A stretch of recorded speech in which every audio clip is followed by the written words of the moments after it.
So, heart touch therapy. What the heart touch therapy is, first of all, is my baby. It's a creation of mine. It's a creative God, divine being. As we come into the knowledge and understanding of who we are, and then we use our creative faculties to create things that are beneficial and helpful for humanity, right? And me being in the healing kind of field, you know, metaphysician, one thing that came for me was the heart touch therapy. And it comes from my affiliation, association, understanding of the importance of the heart. Okay, from an esoteric standpoint, even before I developed the heart touch therapy, I knew and understood in order to me to access my full spiritual power, my full spiritual capabilities, I must go through the heart. And what I mean by going through the heart, from a chakra standpoint, the heart is the fourth chakra. It's in the center. There's three below, there's three above. It's right smack in the center. Going through the heart, it is also understood commonly in our community, especially the conscious community, that the heart is the seat of the emotions. Meaning, although we can attribute certain vibratory frequencies to certain organs, such as fear in the kidneys, anger in the liver, worry in the spleen, the lungs, and grief, but generally speaking, all the emotions, the more emotional you are, the heavier your heart is, no matter which emotion it is. Okay, but by the same term, the less emotional with those negative emotions, so to say, so-called negative emotions, fear, worry, anger, doubt, the less you have those, then the lighter the heart is. I mean, the lighter it is in vibratory frequency. And the lighter the heart is in vibratory frequency, then you're able to perceive and interact with the subtle vibrations of our higher dimensions, of our higher spirit, the first eye, you know, our true self, things like that. So, what the heart touch therapy is just what it says, heart touch therapy, therapy for the heart. I liken it to a therapy session where you don't actually have to really talk and communicate, right? But it's a therapy session where it's therapy for the heart, meaning it's designed to help lighten the heart from the heaviness of the emotions by simply manipulating the energy system, okay? And I like to emphasize with the heart touch therapy that I actually use 7 healing modalities within one session. 7 chakras, 7 days of the week, you know, circle 7, there's something about the 7. And those 7 modalities are meditation, in which the participant, of course, as well as the practitioner, is breathing, conscious of the breathing. The participant is constantly being reminded of the breathing by the practitioner. So as I'm doing the heart touch therapy throughout the session, I remind the participant how to breathe.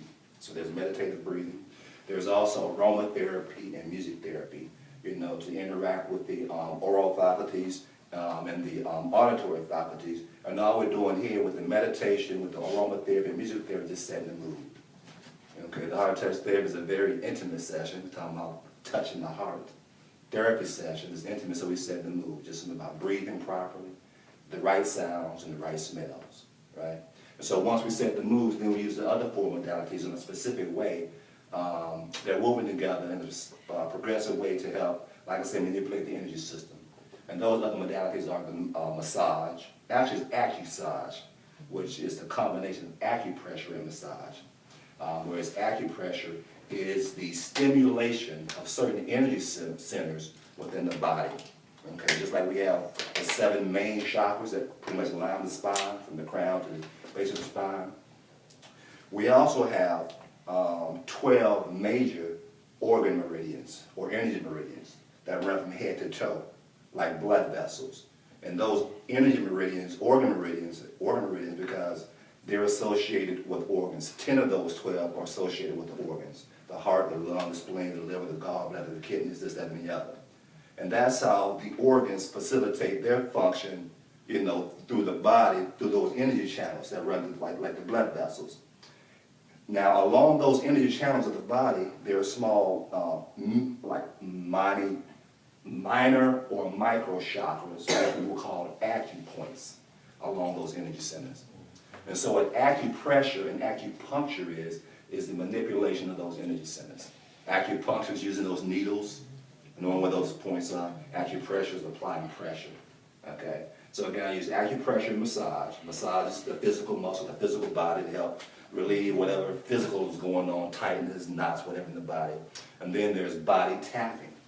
Okay, what tapping is, whenever you want to get someone's attention for the most part, if you want to call their name, they don't work, you know, want to tap them, say, hey, excuse me, hey. Once you get their attention, hey, get their attention, then, oh, what do you want from me?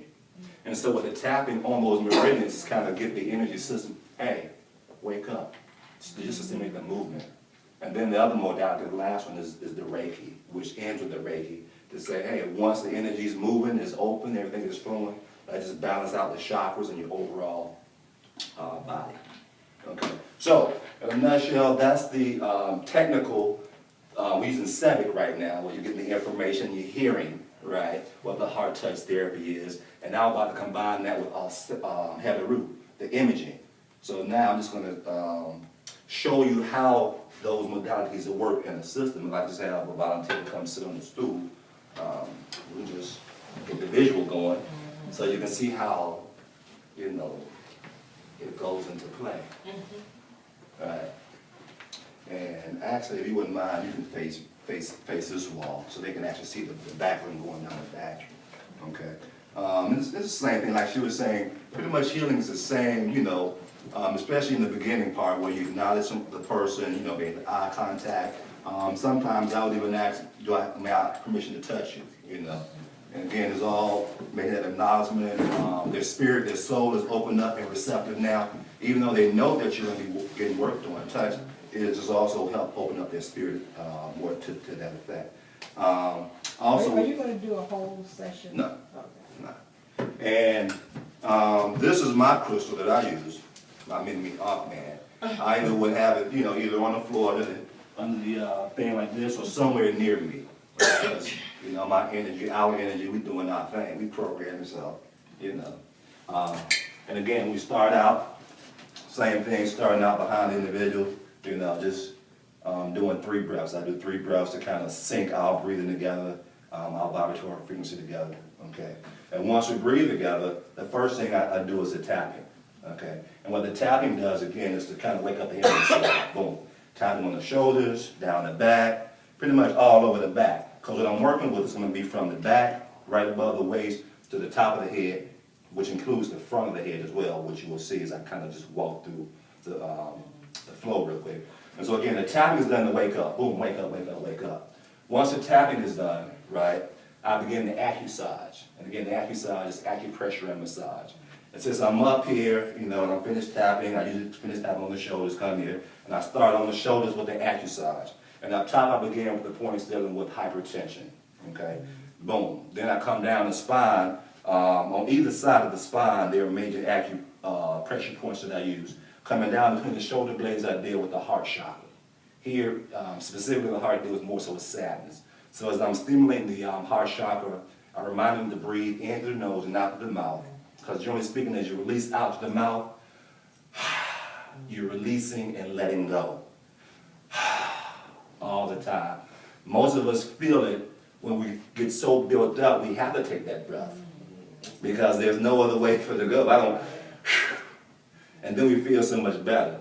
You know, but of course what we do is metaphysicians and encourage that type of breathing all the time, which is the basis of meditation, which is what I do at 12 o'clock Tuesday through Friday. We focus on just breathing. Just breathing. Just breathing. Learning how to breathe so that you can stay in that. You gotta throw it in there. You gotta always remind the people of what's happening. Because they'll forget and think we ain't nobody doing that, we gotta do something. But now we doing something. Every day we doing something. Right? So we come from the heart, boom. We move down to the liver. Again, as I'm moving down, and also this hand is actually applying pressure to the tension area, as well as the front. There's a acupressure deals with breathing. So as I'm facilitating the breath up here and the tension release, I'm still going down working the organs. So we got the liver and anger. Then we come down to the kidney and fear. And then we move back up. You know, sometimes I'll go, you know, pressure here, 2 fingers. Just whatever's coming to me, whatever I'm feeling, just being in the moment. And again, it's so good for the practitioner to be breathing and just to be open, because things come to you, just do this, do that, a certain hand here, because every session is going to be different depending upon how open you are and what you allow to come through you and what they need. And so as you come back up, boom, boom, boom, we come to the outside. Up front, when she was talking about the hollow points, right, as an acupressure point along one. Here, again, releasing the lungs and the grief. And in the back, we help facilitate the release of the shoulders and tension in the back area right here on the outside. Boom. And that's pretty much it, because once I do one side, and I step to the other side, and since we are bilateral, the same points on the other side. So I do the same points on this side. Come back up, boom, boom, down, hit the wing, boom. Come back, kind of recenter the shoulders. Now here we start to get more into the psychic part, whereas, we start doing the neck, and we come to the front, because there's acupressure centers here in the front as well. So the neck, we're doing, open up the psychic centers. Then we come to the third eye, the hollow point here in the back of the head, while we're doing like this. And we sit here for a minute. And then we, from this point, this pretty much ends the acu-massage part of the session. The energy's flowing throughout. We open up the psychic center, the third eye. Boom, then we just begin to tapping right here and tap along the spine and up to the top of the head. And what we're doing now, we're tapping what the commonly called the central nervous center or whatever. But it's also the central energy channel, because the spine, as we know as metaphysicians, like our magic wand. Not just the nerves, all of our nerves that come from the brain down the spine to branch out to the plexuses to send communication of the entire body. Also energy, the chi, the life force, the kundalini energy travels up and down that spine. So as, the energy's flowing throughout the body, we open up the spine so that as the chi from heaven is coming down from heaven through the crown chakra, of course, like I said, we stimulate the wand, so it's coming down, boom, it has the ability now to flow out throughout the entire body to facilitate whatever healing that needs to take place within the body. Whatever's going on, dis-ease, the energy's flowing, you open up everything, so now that the energy's just doing what it does. Like he's saying, the energy's going to do what it do. We have to be mindful enough to know how to assist it by opening up the vessel, so when it comes in, it can move and flow. And the same thing with the practitioner, being conscious of our stance, our intention, so that we're open enough so that it's coming through us and we just one big synergy of energy doing our thing. All right. And once we finish with the tapping, boom, open up everything, then that's when we finish, the last part is the Reiki. Okay, again, start with the crown chakra, any sensations what we're feeling to kind of, balance out, the chakras coming down, the hand is up here. Then we end with the general wipe down of the energies, based on our sensitivity, what we're feeling, and it's all about the intention is harmonizing peace and balance with the participant, right? And once the session is over, she talked about the water also, in which, of course, most of you see the water in the back. But if I'm out in the health session, if I'm going out, even here, at the end of the session, I always offer the person water to help ground them and bring them back as well. And so, of course, this water is infused with the Amazon, which I call amazing water. And this is also stone that resonates with the heart chakra as they finish the heart touch therapy. And specifically now, the music that I use is actually heart meditation, which a friend of mine produced. She composed it for the heart, not the heart touch therapy, but just for the heart. And so she was like, go ahead and use it and, let folks know, so. Like I said, everything I do is around the heart, open the heart up, lighten the heart, so that one can actually begin to open up and communicate and receive information from the psychic centers. And so in a nutshell, like I said, that's the heart touch therapy. That's my baby. And, any questions on the session or anything?